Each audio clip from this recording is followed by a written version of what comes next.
I want you to think about something for a second before I even tell you what this video is about in detail. When your dog stands between you and a stranger, when they bark at the door before anyone's even knocked, when they sleep by your feet and wake up the second something feels off, you've probably told yourself the same story every owner tells themselves. My dog is protecting me. It feels obvious. It feels like common sense. And I'm going to tell you right now, that's not what's happening. Not even close. What your dog is actually doing is a strange thing, and honestly, so much more touching than protection, that once you understand it, you are going to look at every single one of those moments completely differently.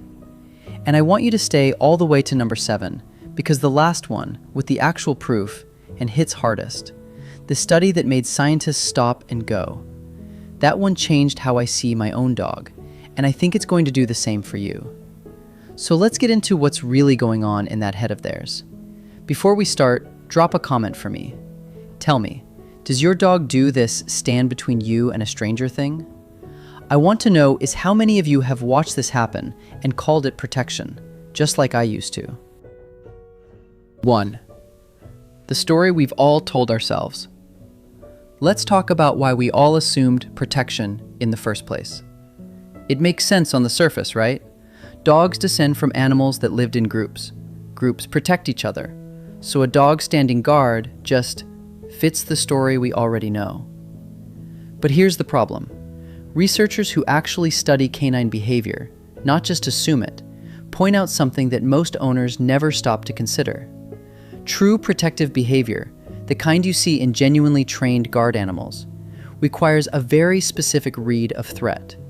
It requires the animal to assess danger, decide the danger is real, and choose to intervene.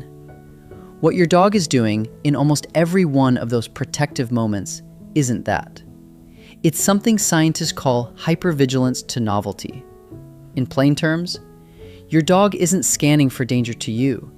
They're scanning for anything unfamiliar, period. A new person, a weird noise, a leaf blowing the wrong way. It's not who's going to hurt my person, it's what is different about my environment right now. That sounds like a small distinction. It is not a small distinction, because it changes who the moment is actually about. Tell me in the comments, does your dog react the exact same way to a stranger at the door as they do to like a vacuum cleaner turning on? Because if they do, that's not protection. That's something else. And we're getting there. 2. The attachment system nobody talks about. Here's where it gets strange. Dogs use their owner as what's called a secure base, meaning when you were in the room, your dog explored more. They were curious. They checked out the stranger, sniffed around, behaved confidently. The second you left, that confidence collapsed. They stopped exploring. Some sat by the door. Some got vocal. And when you came back, their whole behavior reorganized around you again. That is not a guard dog's behavior pattern. A guard dog assesses a threat and responds to the threat. What Topál documented is an attachment pattern, the same one human toddlers show toward their parents. Your dog isn't stationed at the door because they've assessed danger. They're stationed at the door because you are the thing that makes the world feel survivable, and they cannot relax until they know where you are. Okay, I want your honest answer in the comments. When you leave a room, does your dog get up and follow you? Even if there's nothing going on? Even if there's no reason to? Because that's not loyalty in the way we usually talk about it. That's a nervous system that has organized itself around your location. Tell me if that's your dog. 3. Why they bark at things that aren't actually threats. This one's going to make some of you laugh and also kind of get you. Your dog barks at the mail carrier every single day. The same person at the same time doing the same completely harmless thing. And every single day, your dog acts like this is breaking news. If this were protection, real threat assessment, your dog should learn. The mail carrier comes, nothing bad happens, repeat that 200 times, and a genuinely threat-assessing animal updates its model. Danger downgraded. Stop reacting. But most dogs don't stop, and that's the tell. Behaviorists studying repetitive alert barking found that this isn't threat detection at all. It's closer to what's called territorial signaling, combined with social reporting. Your dog isn't saying, "There's danger." Your dog is saying, "Something entered our shared space, and I am telling you about it because you are the one I report to." Hear that again. You are the one I report to. That's not a soldier standing at a wall. That's a creature whose entire communication system is built to relay information back to a specific person. You. Genuinely curious, tell me in the comments, does your dog stop barking the second you acknowledge it? Like if you just say, "Okay, I see it, thank you," do they settle? Because that single detail tells you a lot about what that bark was actually for. Number 4. The stranger cases that scientists cannot fully explain. Now here's where this gets into territory that even researchers admit they don't have a clean answer for. There are documented, medically recorded cases of dogs detecting seizures before they happen, not during, before. Some studies estimate dogs can anticipate a seizure anywhere from several minutes to nearly an hour in advance, changing their behavior, pawing at their owner, refusing to leave their side, long before any visible symptom appears. There's also research out of the UK, including work associated with medical detection dogs, a UK-based charity that trains dogs to detect changes in blood sugar for diabetic owners, and in some documented cases, to detect certain cancers through scent, at a stage before the person themselves has any symptoms at all. Here's the part that stops me every time I think about it. This is not protection in the way we mean it. Your dog isn't identifying an external threat and shielding you from it. Your dog is monitoring your internal biology, constantly, quietly, in the background, using a sense of smell somewhere between 10,000 and 100,000 times more sensitive than yours, and reacting to changes happening inside your body before a doctor could. That's not a guard dog. That's a living early warning system for you specifically, built entirely around your own chemistry. I want to know, has your dog ever acted strange right before you got sick, or right before a migraine, or anything like that? Tell me the story in the comments. I read every single one, and honestly, some of you are going to prove this point better than any study could. Number 5, the one that's actually proof. Stay for this. In 2019, researchers publishing through the journal Learning and Behavior ran an experiment specifically designed to test something simple. Do dogs behave differently when their owner is genuinely distressed versus just sitting there normally?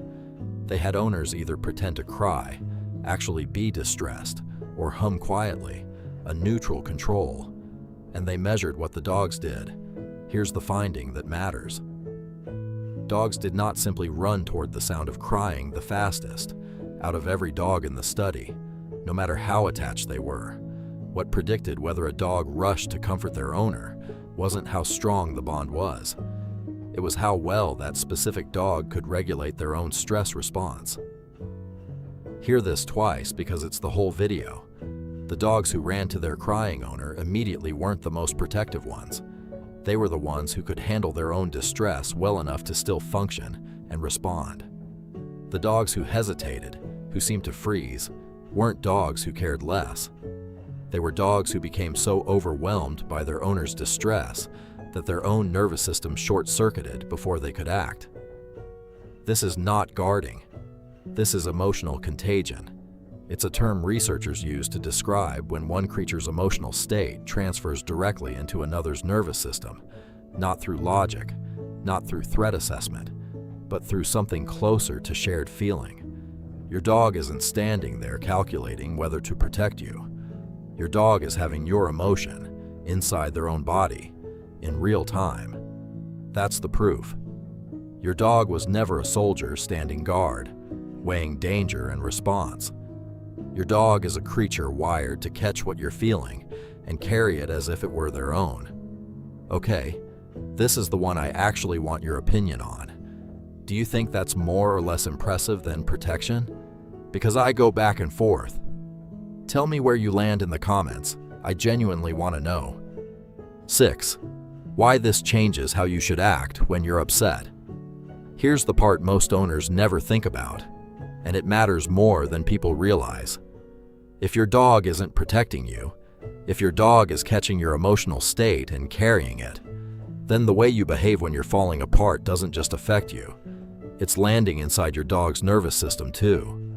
Studies measuring cortisol synchrony, that's stress hormone syncing, between dogs and their owners have found that dogs living with chronically stressed owners show elevated baseline cortisol themselves, sustained over the long term, not just in the moment, which means when you think you're having a private hard day, alone with your thoughts, your dog is not having a separate day next to you.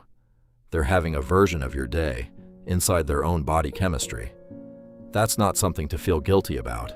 Nobody taught you this, but now you know. And what you do with it, whether you let yourself have a soft moment with them, whether you notice they're absorbing what you're going through, that's entirely up to you now.